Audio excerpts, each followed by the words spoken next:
it seems to me, at least, that it's the socialism element that paves the way for both of the tyrannies of the hard left and the hard right. You can't get to communism, it seems, and you can't get to fascism or Nazism without going through the lens of socialism. Either way, the socialism is both involved. And that's why I think a lot of people then say that, in fact, National Socialism and communism, they're both, in some ways, left-wing ideologies or leftist ideologies, because they both have that socialism element. In some ways, you can't necessarily be a, conservative in the traditional sense. It's certainly not a capitalist or anything like that. Obviously, if you advocate for socialism. So that's where I tend to see a lot of problems with people who call themselves nationalists. And in many ways, you see some people, maybe, again, you have a different perspective on this. Maybe you can shine some light on this yourself. If you think this way, do let me know. But I get really... I take a step back when I see people say, for example, that you can't have nationalism without socialism. I'm like, again, it just seems to me then you just want the same, totalitarian, all-encompassing state, if you will, the totalitarian apparatus that the communists have been building for generations, right? And you just want to use it for your own ends. It's not the actual system that you guys think is evil, therefore it is how it's being used. And again, it's just, I can see where people then say that it's the same tyranny, just, dressed up differently. Let me know your thoughts with regards to that. I do think that with what happened in the 20th century, even National Socialism, it's not going to manifest in the same way that it did in, the 1940s, with, little death camps and work camps and stuff like that. Not going to manifest in that way. But again, anytime, this is the thing when I see people now, anytime I see somebody advocating for socialism, instantly you're advocating for things like stealing other people's resources to use for your own ends, basically. So it's basically what it is. You start hiking up taxes, you start taking more and more of people's capital. There's no such thing necessarily as private property rights and, private business, so to speak. Everything is state run. So again, that makes me somewhat uncomfortable, to say the least. But again, if you're one of these people that thinks that and you want to leave your thoughts down below, please do let me know. Please do let me know. I'm open to learning new perspectives and stuff like that. And there's obviously people out there that think National Socialism is a great thing. Obviously, there was tremendous support for it in the 20th century. There's a growing support for it now, right? So again, if you can make that case or whatever, you can put it down in the comments, so you can DM me or anything like that.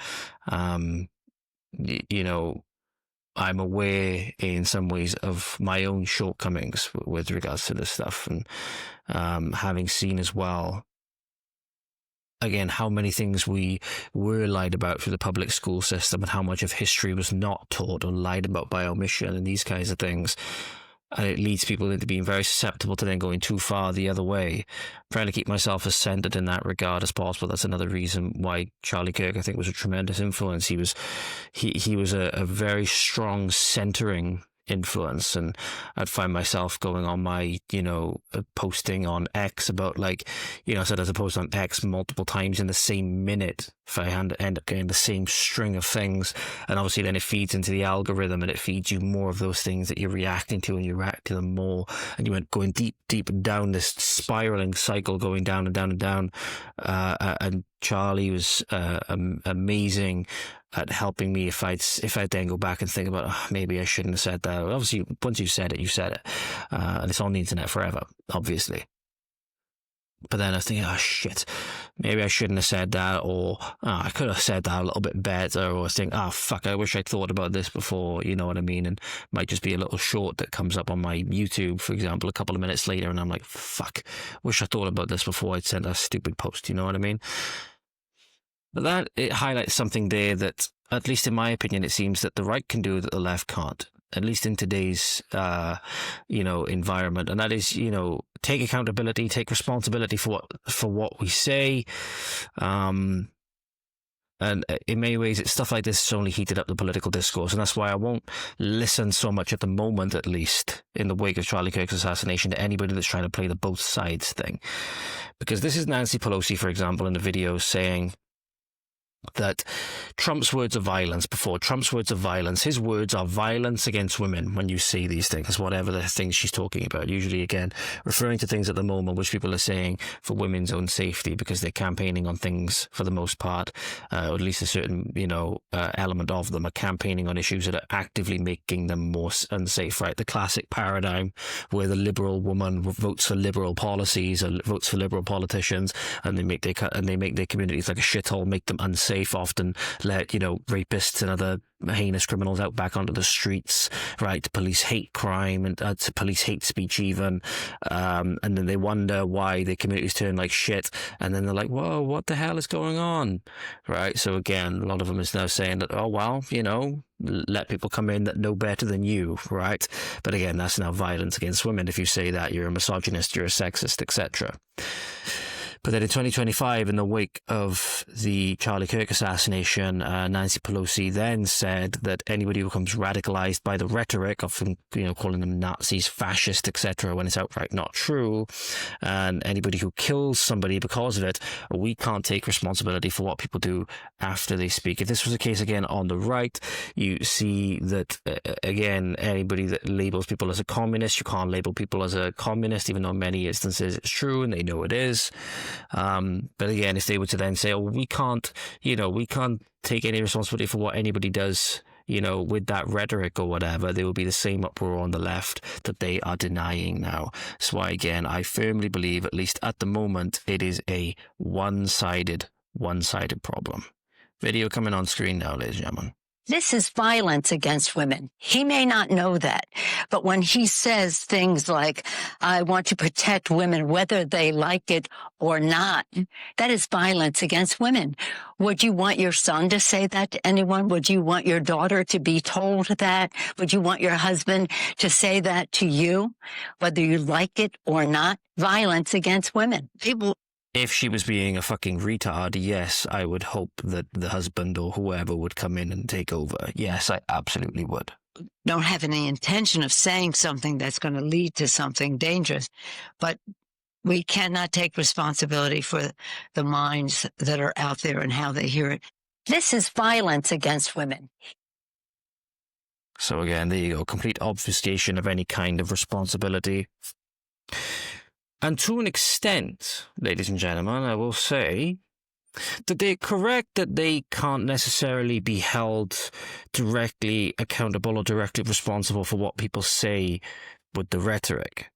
But that is then incumbent on another responsibility, that is to make sure your rhetoric is accurate, to make sure you're not libeling people as best you can. Mistakes happen. The only thing is, this was not a mistake. This is part of an intentional campaign of smearing people as what they are not, smearing people as Nazis and fascists in order to justify violence against them. So it's not an accident. It's not by accident. And it is not a simple, attempting to do something in good nature and making a mistake. That's not what's happening here. These people are happy that Charlie Kirk's been taken off the face of the planet because they see him as a thorn out of their side, despite the fact that now they've made about 10 million bigger and more painful thorns in their side.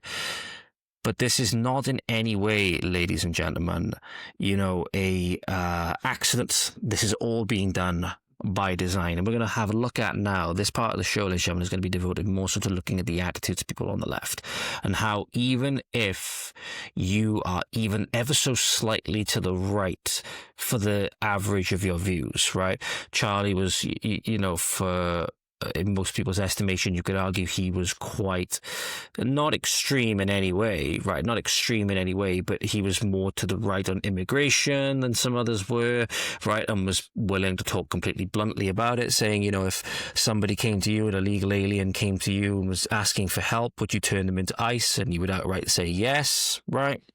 You could argue that that's maybe a little bit uncaring or whatever, but at the end of the day, Charlie knew the standards. Charlie, knew what his principles were, and he was operating from that. So it was completely authentic, even if you disagree with that or you think it's heartless or whatever. that's quite, you know, he was quite, you know, hawkish, if you will, on immigration, but on some other things, he just wanted lower taxes. Just wanted lower taxes on things and less bureaucracy and all of these things, right?